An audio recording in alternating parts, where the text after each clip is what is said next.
बिस्मिल्लाहिर्रहमानिर्रहीम। अस्सलाम वालेकुम नाजरीन, मैं हूं मोहम्मद बिलाल। आप देख रहे हैं बिलाल कांजू ऑफिशियल यूट्यूब चैनल।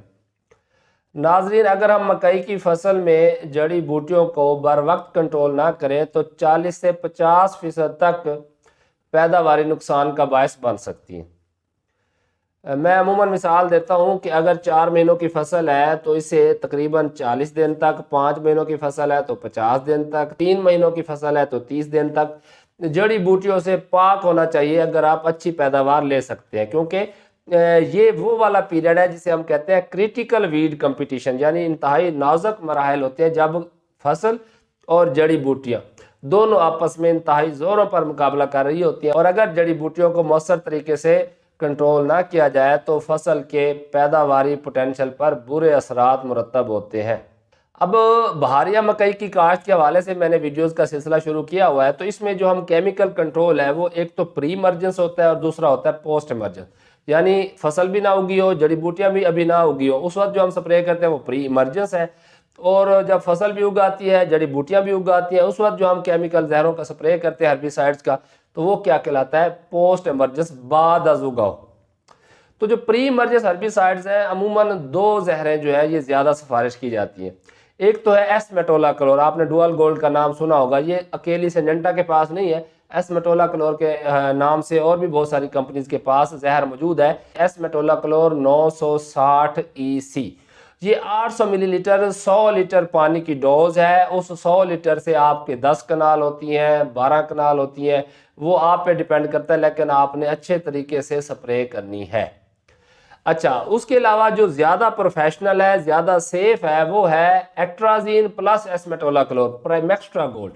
लेकिन अमूमन ये होता है कि अगर आप सिंजेंटा के डीलर हजरात के पास जाएंगे तो उनसे पूछेंगे तो वो कहेंगे जी प्राइमेक्स्ट्रा गोल्ड तो आ ही नहीं रही, या अभी देर है, अभी मिलनी नहीं है। उसकी वजह ये होती है कि जब एक ब्रांड को ज़्यादा सेल करना होता है, प्रमोट करना होता है, तो दूसरे को जानबूझ के ही उसकी प्रोडक्शन कम की जाती है, शॉर्ट कर दिया जाता है। मैं आपको मिसाल देना चाहता हूं, अगर आप मेरी बात से इत्तफाक करते तो आप जाएं कहीं से भी, जो एंग्रो का 33% वाला जिंक है वो ढूंढ कर दिखाएं, आपको नहीं मिलेगा। क्योंकि अब ज़बरदस्त यूरिया मार्केट में लॉन्च हो चुकी है। तो अगर ज़बरदस्त यूरिया सेल करवानी है तो फिर इस जिंक को साइड पर करना चाहिए ताकि ज़बरदस्त यूरिया की सेल मैक्सिमम हो। अगर वो भी चलती रहे और ये भी चलती रहे तो फिर दोनों तरफ से यानी जिंक की भी सेल होगी और ज़बरदस्त यूरिया की सेल उससे मुतासर होगी। तो यही हाल कुछ प्राइमेक्स्ट्रा गोल्ड और एस्मेटोलाक्लोर यानी डुअल गोल्ड का है। तो इसमें फिर हमारे पास एक बेहतरीन ऑप्शन ये है कि आप 550 मिलीलीटर एस्मेटोलाक्लोर ले लें, बेशक वो ICI की ले लें, किसी और कंपनी की ले लें जो अच्छी कंपनी हो, ठीक है। और उसके साथ जो हमें एट्राजीन अकेली मिलती है, जो चौड़े पत्तों वाली जड़ी बूटियों के लिए इस्तेमाल होती है, 38% वाली, ठीक है, तो 350 ml एट्राजीन और 550 मिलीलीटर एस्मेटोलाक्लोर, इन दोनों को आप मिक्स करें और 1 एकड़ के ऊपर स्प्रे कर दें तो इंतहाई बेहतरीन रिजल्ट मिलेंगे और ये सेफ है फसल के लिए।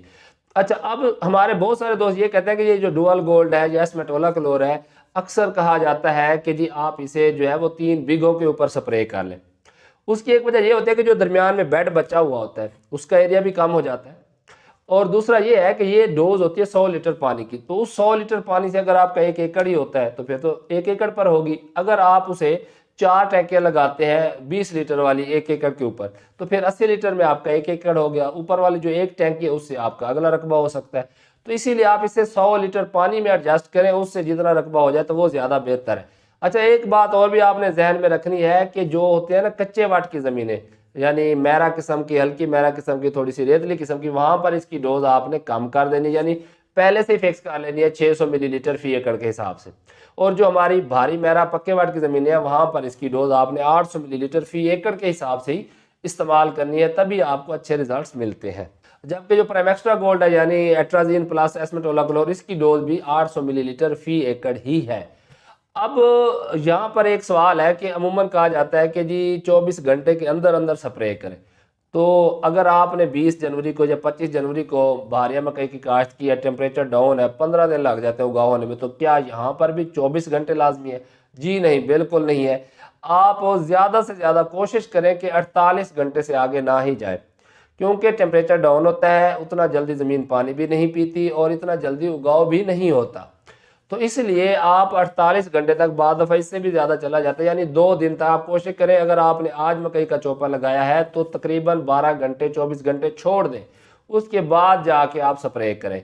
यानी जो अगले 24 घंटे उस दौरान स्प्रे कर लें तो वो ज़्यादा बेहतर है। जहाँ जहाँ तक वतर गया हुआ होगा वहाँ तक जो है वो स्प्रे जाएगी। और उसके बाद हमेशा आपने पानी का लेवल उस लेवल से नीचे ही रखना है।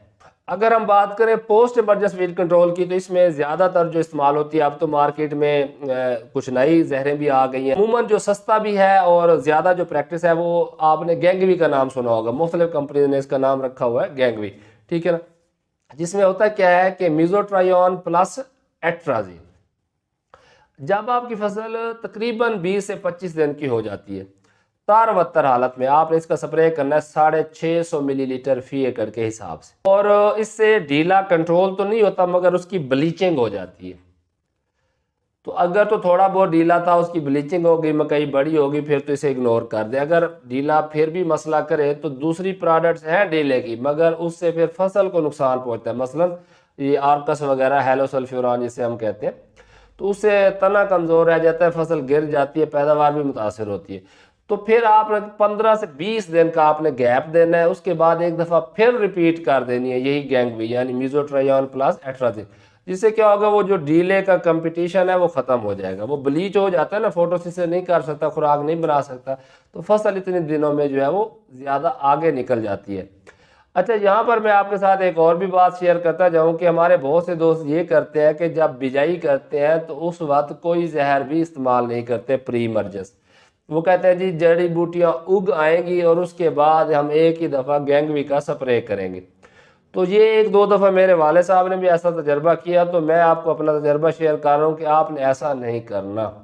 बेशक आप एस्मेटोलाक्लोर कर लें, या ये आपकी एक सेफ लिमिट है। आप प्री इमरजेंस हर्बिसाइड का इस्तेमाल लाजमी करें। ख़ासकर ये जो मकई है इसमें आप देखेंगे जड़ी बूटियाँ जल्दी उग आएंगी क्योंकि टेम्परेचर डाउन होता है और जो फसल है वो लेट से उगती है। तो उस वक्त जो शुरू में जो आपस में इनका मुकाबला होता है ना, अगर डोज बढ़ाते हैं तो मकई के ऊपर स्ट्रेस आ जाती है, और जड़ी बूटियाँ इतनी होती है कि जो हमने खुराक देनी होती है उसके साथ भी बहुत ज़्यादा कम्पीट करती हैं। तो अगर हमने प्री इमरजेंस हर्बिसाइड की हुई हो तो उससे क्या होता है, शुरू में इतना ज़्यादा प्रॉब्लम नहीं होता। बाद में जो छोटी मोटी जड़ी बूटियाँ जो कंट्रोल नहीं होती प्री इमरजेंस हर्बिसाइड से, अगर वो उग भी आती हैं तो फिर उन्हें हम बाद में एक स्प्रे करके अच्छी तरह कंट्रोल कर सकते हैं। तो मेरे ख्याल में मेरा मशवरा यही है कि आपको प्री इमरजेंस हर्बिसाइड ज़रूर इस्तेमाल करनी चाहिए। कुछ कंडीशन है, जैसा कि ये डिंगो वगैरह है, बायर की नई प्रोडक्ट है, तो उसमें बेशक आप शुरू में ना भी करें तो बाद के अंदर जो है वो अगर प्रॉपर सही टाइम पर, वो बड़ी टेक्निकल है, तो उसमें अगर आप स्प्रे कर लेते हैं तो बड़े अच्छे रिजल्ट मिल जाते हैं। इन पर तफसीलन इंशाल्लाह मैं फिर कभी वीडियो अपलोड कर दूंगा।